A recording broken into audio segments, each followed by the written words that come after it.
ఇలా ఈవెన్ నేను మాజీ నక్సలైట్లకు కూడా నేను ఒక విజ్ఞప్తి చేయదలుచుకున్నా, మీరు నిజాయితీ పరులకు సపోర్ట్ చేసేటట్టుగా గ్రామాలను పల్లెలను తయారు చేయండి. నిజాయితీ పరుల సైడ్ ఉండేటట్టుగా ఒక నీతివంతమైన పాలన నాయకత్వం వచ్చేటట్టుగా, లేకపోతే ఇక తప్ప నీకు వేరేది ఏం లేదు. ఇలా పిట్టలను కాల్చినట్టు కాల్స్తున్నారు.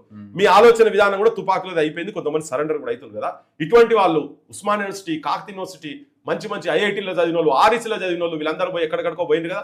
తెలంగాణ ఉద్యమంలో సాక్రిఫైస్ చేసిండ్రు డాక్టర్లు, మంచి మంచి డాక్టర్లు, ఉస్మానియా గాంధీ. మీరు ఏమంటున్నారు ఇప్పుడు? మంత్రులు, ఎమ్మెల్యేలు ఆర్ లీడర్లు, అపోజిషన్ పార్టీ లీడర్ల పుత్ర రత్నాలు లేకపోతే పుత్రికలు, వీళ్ళు ఎవరు పోటీ చేసినా వాళ్ళకి వ్యతిరేకంగానే.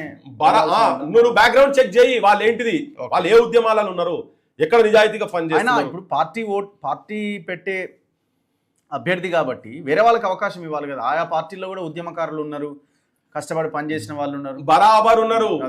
ఈవెన్ ఇంకోటి చెప్తున్నాడు, వారసత్వం కిందకే వస్తుంది. వారసత్వం కిందకే వస్తున్నది. వాళ్ళకే వారసత్వం లేని వాళ్ళకి ఇచ్చుడే కరెక్ట్. ఉద్యమాలు ఉంటే ఒకవేళ వాళ్ళు కూడా నిజంగా మూవ్మెంట్స్ కనుక చేసేది ఉంటే వేరే విషయం. కానీ అందులో నాకు కనిపించిన వాళ్ళు పెద్దగా ఏం కనబడతలేరు.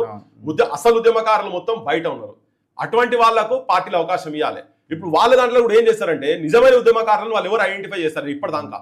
ఇప్పుడు విద్యార్థి ఉద్యమాలకి వెళ్ళి వచ్చి పోయిన వాళ్ళని కూడా ఎవరిని చేస్తారు. ఒకవేళ గనీమత్ ఎక్కడో దగ్గర ఇచ్చిందంటే వాడిని అక్కడ బానిసగా చేసి పెట్టుతున్నారు. ఆల్సిషన్ డాగ్స్, పమోరియన్ డాగ్స్ అంతనే.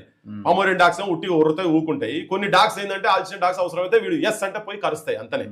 కానీ ఇవి పార్టీల నాయకత్వం ఎట్లా చెప్తే అట్లా నడిచేటియే. ఈవెన్ ఇప్పుడు బీసీ సమాజం కావచ్చు, ఎస్సీ సమాజం కావచ్చు, ఎస్టీ సమాజం కావచ్చు, అగ్రకులాల్లో ఉన్నటువంటి పేదోళ్ళు కూడా వాళ్ళ చెప్పు చేతులల్లో ఆ ఉన్నోళ్ళు పైసలు ఉన్నటువంటి కొంతమంది క్యాపిటలిస్ట్ చేతులలో రాజకీయ నాయకత్వం ఎట్లా బందీ అయిందో వీళ్ళు కూడా అంతే. వీళ్ళు అయినా కానీ అయ్యో చెప్పుక మురువ పట్టుకేడు వాళ్ళు ఎక్కువ ఉంటుంది మనకి.